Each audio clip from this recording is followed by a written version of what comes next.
Avant de commencer cet épisode, j'ai une information de la plus haute importance à vous partager. J'organise pour la première fois, oui mesdames et messieurs, pour la première fois, une masterclass en live le 13 juin à 11h30. On va parler de la méthode pour convertir vos abonnés en clients grâce à votre contenu.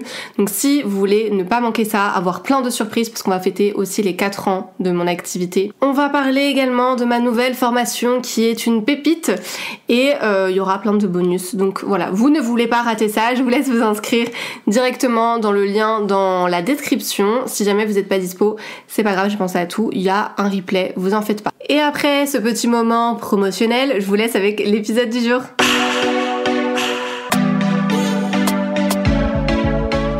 Bienvenue dans La Vérité si j'entreprends, moi c'est Fiona, je suis spécialiste en communication et aujourd'hui j'accompagne les entrepreneurs et les entreprises à avoir plus de clients grâce à une communication rayonnante.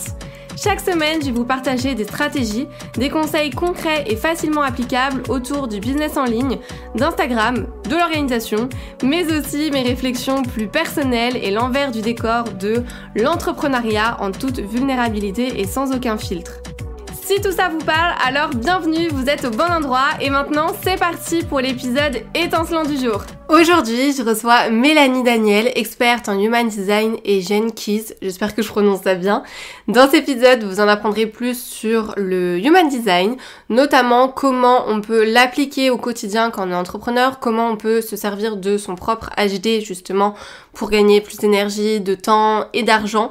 Bref, c'est un échange simple comme j'aime et qui regorge de pépites, qui regorge de conseils. Donc écoutez ça attentivement et je vous laisse découvrir ça. Hello Mélanie, bienvenue dans La Vérité si j'entreprends. Je suis ravie de t'accueillir aujourd'hui pour un épisode spécial. On va parler de Human Design qui est ton expertise, j'ai envie de dire, ton outil chouchou. Comment tu vas? Ça va super et toi, merci Fiona pour l'invitation. Je suis trop ravie d'être là. Bon, moi aussi, je suis trop contente de te recevoir. Je pense j'allais dire qu'on va s'éclater toujours plus, mais on va apprendre plein de choses, c'est le principal. Est-ce que, avant de rentrer dans le vif du sujet, tu peux te présenter pour les personnes qui ne te connaissent pas? Oui, donc je m'appelle Mélanie, je suis analyste et experte en Human Design et en Gene Key. Et donc, moi, je me présente sous la forme de mon design, donc je suis générateur émotionnel 6-2 pour ceux qui connaissent. Bah du coup, parfaite transition. Est-ce que tu peux nous expliquer justement en quoi consiste cette approche de Human Design et comment elle peut être appliquée notamment au monde de l'entrepreneuriat par rapport à ses qualités, on va dire. Je sais qu'il y en a beaucoup qui sont pas encore familiers avec cette notion. Donc est-ce que voilà, tu peux nous faire une petite définition pour nous mettre dans le bain? Yes, alors le Human Design en fait c'est un peu le mélange entre des sagesses ancestrales et la science moderne, la science de l'énergétique. Et donc du coup ça te donne un peu ton mode d'emploi, celui avec lequel tu aurais dû être livré à la naissance, malheureusement il est arrivé à part. Et donc du coup ça nous aide à nous reconnecter à notre façon idéale de fonctionner. Donc, ça nous permet de mieux gérer à la fois l'impact qu'on a sur les autres, donc ça peut être très utile en business, mais à la fois aussi sa propre énergie pour réussir à être productif ou moins suivant son énergétique. Et ça permet du coup de tenir sur le long terme en tant qu'entrepreneur parce que justement, on sait gérer son énergie de la meilleure des façons. Et ça, c'est accessible du coup à tout le monde? Oui, dès que tu as ta date de naissance, ton lieu de naissance et ton heure de naissance relativement précises, donc normalement tu demandes à maman et on est bon. Sinon, j'ai des personnes qui ont commandé leur extrait d'acte de naissance pour être sûr de l'heure, par exemple. Mais oui, c'est accessible à tout le monde. Après, si tu as la bonne analyste, elle arrive à te faire comprendre, même si tu es très débutant, aucun souci avec ça. C'est toujours bon à savoir. Est-ce que du coup, on va rentrer un petit peu dans les détails? Tu peux nous expliquer, je crois qu'il existe, si je me trompe pas, 5 types énergétiques.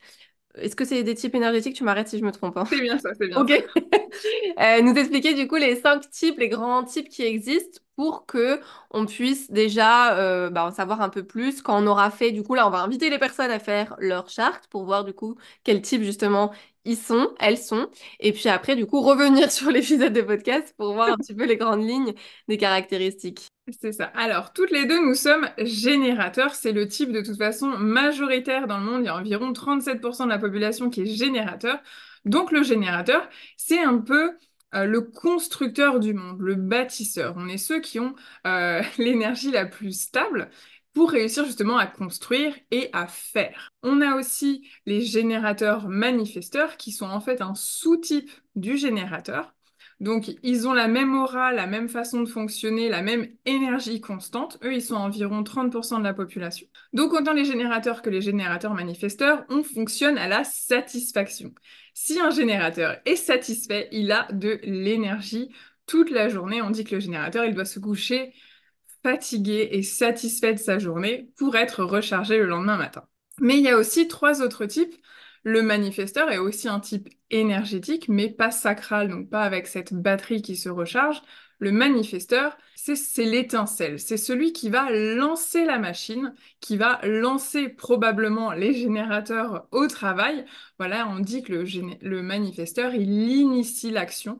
C'est lui qui peut vraiment lancer les choses. On a une amie en commun qui est manifesteur. Et on reconnaît beaucoup ça en elle, je trouve. Ensuite, on a les projecteurs. Les projecteurs, c'est ceux qui, une fois que les générateurs se sont mis au travail, vont pouvoir voir qui se sert correctement ou pas de cette énergie. Le manifesteur, il est passé à autre chose.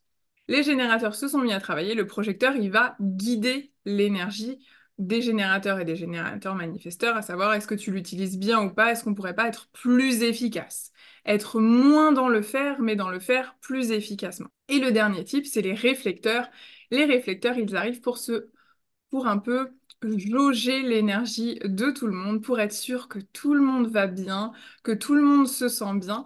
Et vraiment, c'est des éponges de leur environnement, justement pour nous servir de miroir et qu'on voit et qu'on ajuste si nécessaire, s'il y a des choses à ajuster. Du coup, en termes de production, on va dire de travail, les manifesteurs, générateurs et les générateurs peuvent travailler plus longtemps que les autres types, c'est-à-dire réflecteurs, projecteurs, etc.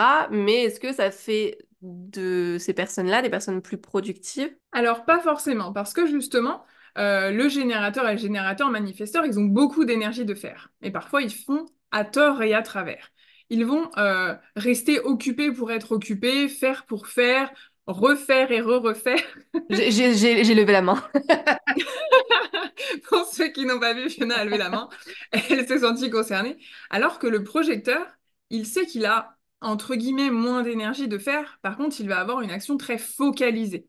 Il va se concentrer pendant quelques heures et être extrêmement productif. Alors qu'un générateur pour rester à travailler, mais en fait à brasser beaucoup d'air. Ok. Et est-ce que du coup, tu peux revenir juste sur la distinction entre les manifesteurs générateurs et les générateurs? Parce que du coup, enfin, en tout cas, moi, j'ai du mal à comprendre cette différence entre ces deux types qui finalement sont assez semblables. Oui, c'est ça. Ils sont assez semblables. Le générateur, la différence principalement, si on veut axer sur le business, le générateur, il va maîtriser, avoir une expertise et vraiment aller maîtriser, toujours chercher à s'améliorer, à continuer de se perfectionner dans son talent, dans sa zone de génie. Alors qu'un manifesteur générateur, il va souvent avoir plusieurs cordes à son arc. Aimer plein de choses en même temps. On entend beaucoup parler aujourd'hui des multipotentiels, toutes ces choses-là. Souvent, ce sont des manifesteurs générateurs qui ont cette capacité à gérer plein de choses à la fois, à maîtriser plusieurs choses à la fois. Ou alors, à l'inverse, ils vont aller au bout de la maîtrise de quelque chose et ils vont opérer ce qu'on appelle le pivot du manifesteur générateur, qui, une fois qu'il a l'impression d'avoir fait le tour, il s'ennuie, il n'y a plus de satisfaction, donc il change de voie, il change de business, il peut pivoter complètement son business. Et on peut se retrouver du coup dans des types énergétiques comme ça, sans l'être. Par exemple, là, ça me parle ce que tu dis, le fait d'être un peu sur plusieurs projets à la fois et m'ennuyer et arrêter, et puis voilà, être satisfaite si je passe à autre chose. Voilà. Est-ce que par exemple, moi, je peux me retrouver même si je suis générateur? Oui, parce qu'on est tous un petit peu conditionnés. On nous dit que c'est le mieux d'être manifesteur générateur, de savoir faire mille choses en même temps, de savoir tout gérer. Et on a de nos jours une tolérance à l'ennui assez limitée. Donc forcément, c'est plus ça aussi, c'est très générationnel de voilà d'avoir. On n'est plus comme nos parents et nos grands-parents à passer par exemple 40 ans dans une entreprise. Presque plus personne ne fait ça. Je pense que c'est aussi générationnel, hein. On a Est-ce que c'est ton cas? Oui, on a toute une génération de Pluton en Scorpion. Alors ça, c'est de l'astro, mais voilà, on est venu changer un petit peu cette façon de faire un petit peu à l'ancienne du coup. Oui, ok, je vois. Hyper intéressant. Et donc on parlait des types énergétiques, on parlait toi et moi en off. Je t'ai demandé un petit peu ce qui était intéressant par rapport à la charte, parce que c'est vrai quand on a sa charte sous les yeux, il y a plein d'éléments à prendre en compte, que ce soit le profil, que ce soit les centres, les portes, les canaux, enfin bref, il y a plein de choses. Qu'est-ce que toi tu nous conseilles de regarder si on se focus là dans l'entrepreneuriat pour, encore une fois, dans une optique de développer un business en étant plus aligné, de manière plus fluide, gagner plus d'argent, plus de temps, etc. Sur quoi on doit se concentrer par rapport à nous-mêmes et notre charte. Oui, alors c'est intéressant par exemple côté communication, je sais que ça t'intéresse beaucoup. La communication, moi je me sers énormément du profil. Le profil, c'est deux petits chiffres qui vont de 1 à 6. Donc moi je suis 6,2 et toi tu es 1,4. On a des manières très différentes de communiquer du coup. Moi, j'ai ce 6 qui a envie toujours de partager sa propre expérience, de vraiment raconter un petit peu sa vie pour justement montrer que j'en ai tiré des leçons. Moi, c'est ma façon de communiquer, c'est ma façon de partager avec mon audience. Toi, tu vas beaucoup plus aller dans les détails, être dans l'explication. Tu vas beaucoup rassurer en fait, parce que c'est toi aussi comme ça que tu te sens en sécurité en ayant toutes les informations. Donc, tu vas donner beaucoup d'informations pour rassurer ton audience. Et tu as ce 4, cette envie de partager. Le 4, il se sert de son réseau, il a envie d'impacter à grande échelle. Donc, c'est ton cas. Moi, à l'inverse, j'ai ce petit 2 qui est un petit peu ermite. Et c'est vrai que moi, j'aime bien être dans mon coin, travailler, puis d'un coup, je viens partager, et puis après, je repars dans, euh, dans ma grotte d'ermite pour créer à nouveau. Donc, j'ai ces deux phases-là. Et c'est important dans ma communication aussi que je fasse part à mon audience du fait que bah, des fois, je suis dans ma grotte d'ermite, je suis en mode créativité, je suis moins disponible. C'est OK, c'est ma façon de faire. Et donc, du coup, axer sa communication grâce à son profil, ça aide en fait à amplifier ce qui est déjà là. Parce que le human design, on n'invente rien, on vient amplifier ce qui émane déjà naturellement de toi pour magnifier ton impact. C'est pareil, très très intéressant dans le business de regarder ce qu'on appelle les centres énergétiques. Donc là, ça va être les petites formes géométriques qui sont soit colorées, soit blanches sur votre charte. Donc moi et Fiona, on a beaucoup de définitions, on a beaucoup d'énergie. Fiona a 6 centres définis, j'en ai 7. Donc en fait, tout ce qui est défini, tout ce qui est coloré dans notre charte, c'est ce qui va impacter l'autre. On va arriver un petit peu avec nos couleurs sur la table et l'autre va recevoir à l'endroit où il va être blanc et il va apprendre de notre définition.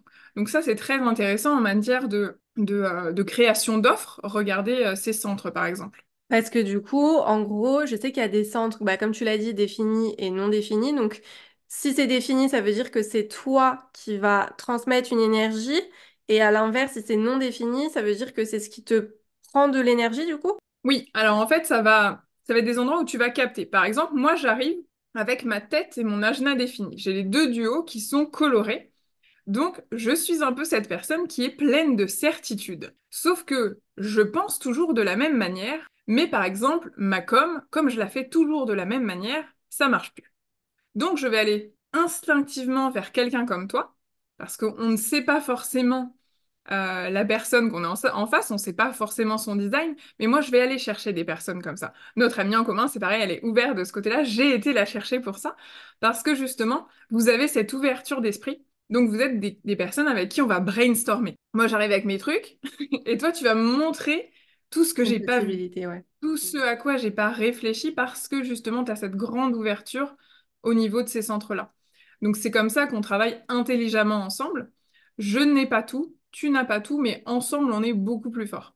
Ok, donc chaque centre en fait a sa propre définition. Je sais que moi on m'avait dit que j'avais le centre, alors si je dis pas de bêtises, c'était le centre du sacral défini, quelque chose comme ça, et que du coup avec ça, bah, ça me permettait de voir, de savoir en tout cas que j'ai une source d'énergie en moi qui est inépuisable, et du coup bah, c'était en lien aussi avec le type énergétique, et que du coup bah, je pouvais travailler sans cesse, sans m'épuiser à partir du moment où je fais quelque chose qui me plaît, comme tu disais tout à l'heure. Donc ça, c'est par rapport à mon centre sacral, du coup, et pas par rapport à mon type énergétique. C'est ça. Alors, de toute façon, le sacral, c'est la pile et c'est ce qui fait de nous des générateurs. Un générateur a forcément ce sacral défini, un manifesteur générateur a aussi forcément ce sacral défini. C'est pour ça qu'on est les deux types énergétiques qui ont le plus d'énergie. Et en plus, toi et moi, non seulement on a ce sacral défini, mais on a les trois autres centres moteurs. Il y a des centres qui sont moteurs, il y a des centres de pression, il y a plein de petites subtilités à aller regarder en Human Design. Et toi, tu as les quatre moteurs et moi, j'ai les quatre moteurs. Mhm. C'est-à-dire que tu es motivé de faire par ton sacral, tu es motivé de tenir les délais par ta racine, tu es motivé aussi par tes émotions, par les émotions que tu vas rechercher, par ton plexus, et tu es motivé par le fait d'avoir un petit peu quelque chose à prouver de par ton centre ego qui est défini. Et moi, je suis pareil. Donc, on a ces quatre moteurs. Donc, effectivement, on fait un peu partie de la team C'est pour inarrêtable. ça qu'on s'entend bien, du coup, si on a les mêmes moteurs. Ouais, je C'est donc ça. Et je rebondis, tu parlais de l'émotion. Est-ce que il y a un impact aussi? Je crois que c'est notre autorité. Moi, j'ai l'autorité émotionnelle et du coup, ça m'a fait penser à ça. En quoi ça va impacter notre comportement ou notre façon peut-être de communiquer, notre autorité par rapport à notre personnalité? Ouais, en fait, l'autorité, c'est l'outil principal de prise de décision. Donc, quand on a une autorité émotionnelle, et c'est le cas de 50% de la Je suis population, pas unique, donc quoi. si on a... Moi qui pense être unique, merde. Oui, là, on a tous les clichés, là, toutes les deux. Donc c'est le triangle qui est sur la droite, s'il est coloré, ça nous donne une autorité émotionnelle. Donc on fait partie de ces personnes, sur, on dit qu'il faut dormir dessus. Parce qu'en fait, on va nous proposer peut-être un nouveau projet, une nouvelle collaboration dans nos business. Et sur le coup, bah, en plus on s'est rencontrés à un événement, donc là ça partait dans tous les sens. Et c'est vrai qu'il valait mieux pas ce soir-là qu'on dise oui à des collaborations. Parce qu'en fait, sous le coup de l'émotion, parce qu'on est émotionnel, on va être super enthousiaste, ça va fuser dans tous les sens, et le lendemain matin, on va se réveiller et on va se dire, waouh, Pourquoi j'ai fait ça? j'ai dit oui à ce truc, et maintenant, comment je fais pour m'en sortir? Ouais, ça me parle. Donc, quand on est émotionnel, vraiment, il faut prendre le temps, il faut dormir dessus. On invite vraiment à ça, les émotionnels, parce que justement, on est un petit peu capable, de trop partir dans les tours et de le regretter après. Et il y a combien du coup d'autorité pour chaque type? Je sais pas s'il y a un nombre. Alors en fait, il y en a sept. Les générateurs et les générateurs manifesteurs peuvent être uniquement émotionnels ou sacrales. Et après, il y a d'autres types qui peuvent avoir une autorité de l'ego, une autorité mentale, une autorité voilà, de différents autres centres du coup. Ok. Et du coup, par rapport à... alors, tu m'arrêtes si j'abuse, mais par rapport à chaque type énergétique, est-ce que tu pourrais donner un conseil pour un entrepreneur, justement, pour, je sais pas, avoir gagné du temps, gagner de l'énergie, et du coup, gagner de l'argent, parce que tout est lié, finalement, grâce à son human design, par rapport à, du coup, un type énergétique de manière, on va dire, globale. On va pas rentrer dans les détails de chaque autorité Oui, mobile, oui. etc., etc., mais en tout cas, par grande famille pour voir l'impact que ça peut avoir aussi sur le quotidien, sur sa façon de travailler, notamment la productivité, etc. C'est vrai qu'on va inviter le générateur pur, comme toi et moi, à vraiment rester dans sa zone de génie au maximum. Donc du coup, déléguer ce qui nous draine, le truc sur ta to-do list que ça fait 3 semaines que tu le mets à demain. En fait, ça, c'est un peu, c'est des fuites énergétiques. Ça va un peu te plomber, alors que si tu restes, voilà, dans ta zone de génie, tu vas être très efficace et tu vas être capable de construire énormément de choses en tant que générateur. Donc au maximum, alors je sais que c'est pas facile quand on débute, par exemple, de pouvoir déléguer des choses qui nous plaisent un petit peu moins. Mais voilà, faire au maximum de choses qui nous font kiffer en tant que générateur. Si, par exemple, il y a la compta à faire mercredi matin, et bah, tu te fais ton petit thé, t'allumes ta petite bougie, tu fais ta compta et tu sais qu'après, tu te mets tout de suite un moment de kiff. Hmm. Tu fais une pause avec de la musique, tu vas déjeuner avec ta pote entrepreneur, mais vraiment se mettre du kiff tout partout autour d'un truc qui va nous drainer parce que justement c'est ça qui va nous recharger. Le générateur fonctionne vraiment à la joie, hein. Les petites C'est- récompenses, les voilà, petits cadeaux. c'est un petit peu ça. c'est un peu la carotte, ça fonctionne très bien pour les générateurs, parce que justement, on a cette capacité-là. Le générateur manifesteur, il faut qu'il soit très fluide dans la façon dont il va organiser sa semaine. Parce que justement, il est peut-être à fond sur l'un des trucs qui bosse en ce moment, mais comme il a, encore une fois, plein de choses en même temps à faire, il faut pas qu'il se bloque à se dire lundi, création de contenu, mardi, j'en sais rien, je filme. Faut qu'il soit beaucoup plus fluide dans la façon dont il va organiser parce qu'il ne saura pas quelle sera sa source de joie ce matin-là. Faut vraiment apprendre à s'écouter sur le moment pour le générateur manifesteur. Qu'est-ce qui m'éclate? Sur quoi je vais être super efficace aujourd'hui? Non, mais ça, c'est dur parce que du coup, ça veut dire que t'as pas vraiment de stratégie. Enfin, il faut que tu te tiennes à être quand même assez discipliné pour faire aussi des actions qui vont te rapporter de l'argent et pas non plus que écouter du coup en mode, ok, je fais des activités qui me font kiffer et tant pis pour le reste. Tant pis pour la création de contenu parce que ça me fait chier, tant pis pour, enfin, tout ça, c'est pas facile dans ce cas-là. C'est ça, ça va être pour les générateurs manifesteurs un petit peu plus difficile de se cadrer. Donc c'est là que ça peut être intéressant, encore une fois, de déléguer ou de vraiment se dire, bon bah là je suis à fond sur ma création de contenu, bah je m'avance pour un mois. Comme ça après je suis tranquille. Donc voilà, après il y a des personnes qui fonctionnent très bien aux routines, il y a évidemment d'autres choses à regarder dans le design pour Oui. voir si on fonctionne bien aux routines ou pas. Par exemple toi normalement tu réagis pas mal aux routines. Mais voilà, il y a des choses comme ça, il y a d'autres choses à regarder dans le design pour affiner évidemment, mais globalement, voilà, de la fluidité pour le manifesteur générateur, parce que si il crée du contenu en se forçant, Ça va se ressentir. moi c'est ce que j'enseigne, ça va se ressentir à la personne qui va lire ce contenu. Pour moi, il y a beaucoup l'énergétique aussi derrière. Si tu as fait ça en te forçant, personne va prendre du plaisir à lire ce que t'as pas pris de plaisir à écrire. Ouais, complètement d'accord. Le projecteur, on va lui conseiller, alors ça va paraître un petit peu étrange, mais de travailler allongé si c'est Ah possible. ouais? Par exemple, de se mettre comme les petites tables à petit déjeuner dans le lit là pour mettre son ordinateur portable dessus, parce qu'en fait, le projecteur a besoin de passer beaucoup de temps allongé. Donc, quand c'est possible en tant qu'entrepreneur, vous forcez pas à être à votre bureau si vous n'êtes pas sur Zoom. Mettez-vous dans votre lit avec votre ordinateur sur les genoux. Il n'y a pas de souci parce qu'encore une fois, un projecteur peut être super productif en 2 heures dans son lit, beaucoup plus qu'un générateur qui passera 6 heures à son bureau et qui sera voilà, assis. Le projecteur, lui, se recharge allongé. Pas forcément en dormant, mais simplement en étant en position allongée, ça peut amplifier sa Tous productivité. les projecteurs vont t'adorer. Alors le manifesteur, c'est encore particulier parce que il va fonctionner de manière très cyclique. Donc le manifesteur, il a besoin euh, qu'un petit peu la cocotte minute, elle commence à faire monter la pression. Et d'un coup, il va avoir ce qu'on appelle une urgence créative. Alors encore une fois, ça demande beaucoup de conscience de soi, hein.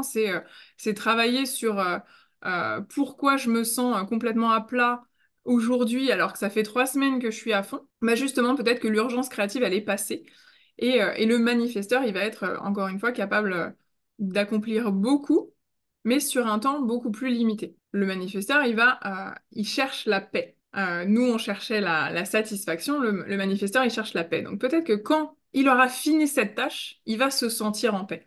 À l'inverse, s'il se force à faire quelque chose ou à faire quelque chose parce qu'on attend quelque chose de lui, ça va le mettre en colère. Et encore une fois, c'est pas ce qu'on cherche parce que ça se ressent après dans nos prestations. Donc le manifesteur aussi, il faut qu'il fonctionne avec ses cycles. Il y a un moment où c'est le printemps, tu es en train de construire énormément de choses, et il y a un moment où ça va être l'automne et tu vas bosser sur tes systèmes en off et revendre d'anciens programmes, par exemple, parce que tu n'as plus de créativité, tu n'as plus de jus à ce moment-là. Et il faut faire confiance au fait que ça va revenir et que tu seras très efficace à ce Tu moment-là. vois, ça par exemple, je trouve ça hyper intéressant, mais du coup, c'est dur de se dire que c'est que, entre guillemets, les manifesteurs, même si j'ai bien compris que c'est pas que un type énergétique, mais parce que je trouve que, notamment en tant qu'entrepreneur, on fonctionne tous un peu par cycle avec les saisonnalités, où bah, tu vis aussi un peu au rythme des saisons, c'est-à-dire que quand t'as l'été, bah, as souvent une baisse de motivation parce que t'arrives, tu t'essouffles un petit peu, tu as envie de te recharger. Pareil, en fin d'année, généralement, tu vois que les personnes ont une baisse de motivation parce que il fait moche, enfin, c'est un temps pourri, personne n'a le moral, tu fais rien de tes journées, enfin bref. Et du coup, je trouve que ça, typiquement, pour les entrepreneurs, on l'a tous plus ou moins à grande échelle. Mais je pensais pas que c'était un type énergétique. Ça se trouve, c'est plus prononcé du coup pour les manifesteurs, je sais pas, mais c'est intéressant de le prendre en compte du coup. Ouais. Alors oui, évidemment, hein, il y a beaucoup d'autres subtilités à voir et oui, comme tu dis, on a tous nos saisons aussi dans notre entrepreneuriat, hein. Il y a des moments où on est en phase de construction d'un business, donc là, bah oui, il faut un petit peu serrer les dents et continuer à avancer en sachant que voilà, après, ça porte ses fruits pendant longtemps, hein. Donc oui, il y a des cycles enfin, qu'il faut un peu traverser. Et puis il faut se connaître pour ça aussi. Ouais. Ça, c'est Oui, un autre parce travail. que les entrepreneurs qui vont au burn-out à la fin de la première année, c'est très dommage. Ouais, et est-ce Et- que du coup, après on finit avec le dernier, mais tu penses que les générateurs et manifesteurs générateurs ont plus de chances d'aller en burn-out du coup? Oui, parce qu'ils ont l'habitude de faire et de pouvoir compter sur cette capacité à faire. Les projecteurs et les manifesteurs et les réflecteurs, depuis toujours, ils sentent qu'ils n'arrivent pas à nous suivre. Ils essayent parce que la société leur dit de le faire, mais en fait, quand j'ai des personnes en séance qui me disent «Oh, mais alors savoir que j'étais projecteur, ça m'a fait un bien fou, ça m'a déculpabilisé sur le fait que j'arrive pas à suivre ma sœur quand j'étais ado. Ma sœur, elle avait 4 activités extrascolaires. Mon père me disait que j'étais flemmarde parce que j'étais dans mon lit. Non, elle est projecteur. Et aujourd'hui, par exemple, moi, j'élève mes enfants en prenant ça en compte. Mes enfants sont différents énergétiquement. Et heureusement que je le sais. Ouais, ça te permet du coup d'adapter ta manière, j'imagine, de communiquer, de faire, etc. quoi. Ouais. Ah, donc c'est un impact sur tout. Ah oui, c'est toujours mieux. Bah voilà, quand mieux on se connaît, autant physiquement, hein, de savoir simplement savoir quand on a faim, quand on a soif. Je sais pas toi quand tu es en période de création, mais moi il y a des fois je me dis oh je n'ai pas mangé de la journée, j'étais sur mes slides de mon PDF, de mon truc, et on en oublie ça alors que Alors moi, j'oublie bah jamais de manger. Pour le de coup, manger. ça, c'est le seul truc qui ne passe jamais. Tu vois, ah, j'ai pas mangé, je vais aller manger. Mais bon, j'imagine que c'est chacun son truc. Mais je vois ce que tu veux dire. C'était à fond, t'es dans le flow, donc tu t'arrêtes pas et tu vois pas le temps passer. Mais c'est vrai que moi, mon ventre m'appelle souvent. Ouais, c'est Ouais, bien. non, non, il est quand même là. Et du coup, le dernier type, c'est réflecteur, c'est ça? C'est ça. Donc les réflecteurs, eux aussi, ont une énergie cyclique, mais sur un mois.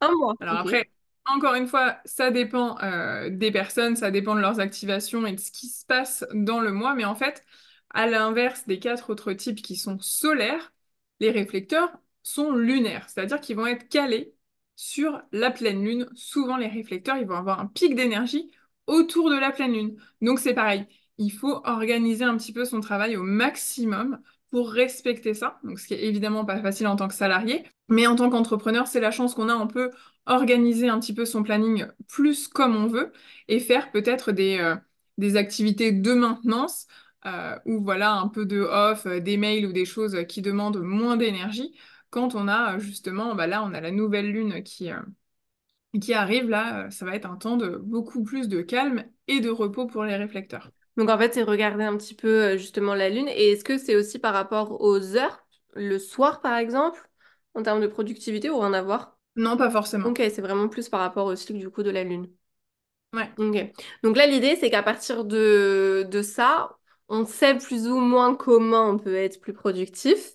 Et du coup, en se connaissant mieux et en connaissant comment on peut être plus productif et du coup être plus efficient dans notre travail, on va pouvoir gagner plus d'argent parce qu'on va pouvoir aussi économiser du temps et du coup de l'énergie, c'est ça? C'est ça. Après, pour maximiser le gain d'argent, ça va être des choses un petit peu plus précises à regarder dans le design humain. Le type, là, bah, pour le coup, ne suffit pas forcément pour se dire ça. Il faudrait regarder quoi du coup? Pour tout ce qui est création d'offres qui vont être les plus lucratives, il faut regarder les centres.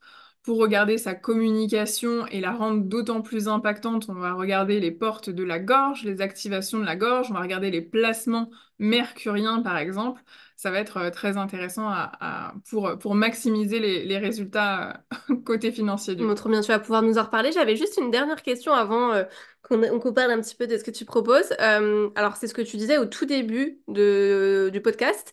C'est quoi la différence entre le Human Design et les Gene Keys, si je prononce bien? C'est ça. Alors, le human design, ça va être vraiment l'énergétique de comment on impacte, comment on se fait impacter par les autres pour pouvoir justement gérer mieux nos relations, mieux notre énergie, des choses comme ça. Les Jinkies, ça va être vraiment un chemin spirituel d'introspection qui va permettre euh, d'éclaircir son chemin de vie, sa mission de vie, de guérir ses blessures en termes de relations, et ensuite, quand on a fait tout ça, d'accéder à sa forme spéciale de prospérité. Donc ça, c'est une autre modalité qui découle de la première, mais qui en est un petit peu l'approfondissement C'est spirituel. un autre... C'est un peu les cousines perchées. Ok, c'est un autre outil un peu comme la numérologie ou autre pour aller plus loin, quoi. C'est ça. Ok, ça marche. Donc, c'est une expertise en plus. Ouais. Bah, C'est merci ça. beaucoup, Mélanie. Je suis trop contente de cet épisode. On a appris plein de choses. Est-ce que tu peux nous dire un petit peu ton actualité? Où est-ce qu'on peut te retrouver? Et si, bah, justement, il y a des programmes pour notamment vendre plus de manière alignée, plus légère par rapport à son type. Bref, dis-nous tout. Alors, je suis sur Instagram principalement et sur YouTube. Fiona vous mettra les liens probablement en description. Je propose des consultations business où là, on va regarder justement en détail vos designs pour savoir quels sont les points de prospérité, les choses sur lesquelles on va faire un petit peu plus attention, des choses comme ça. Et je propose une formation business by design pour justement tout revoir son business en fonction de son designement pour maximiser et l'énergie et la prospérité. Trop bien. En gros, c'est un peu justement de quoi on parlait, mais là, il y a tous les détails. Mais là, il y a tout. De toute façon, je mettrai tout dans la description de l'épisode. Si vous voulez retrouver du coup Mélanie, vous savez où elle est, que ce soit sur YouTube, sur Instagram, vous avez formation, enfin bref, vous avez de quoi faire. Merci encore Mélanie pour cet échange. J'ai appris plein de choses moi-même personnellement et pourtant, comme je te l'ai dit, Trop bien. j'ai fait plusieurs fois mon Human Design. Mais voilà, il y a un moment d'intégration, je pense. Il y a beaucoup d'informations, mais il faut pas se laisser décourager par ça. Oui, c'est ça. Je pense que c'est beaucoup d'informations, mais en même temps, c'est passionnant et du coup, il y a tellement de choses à savoir.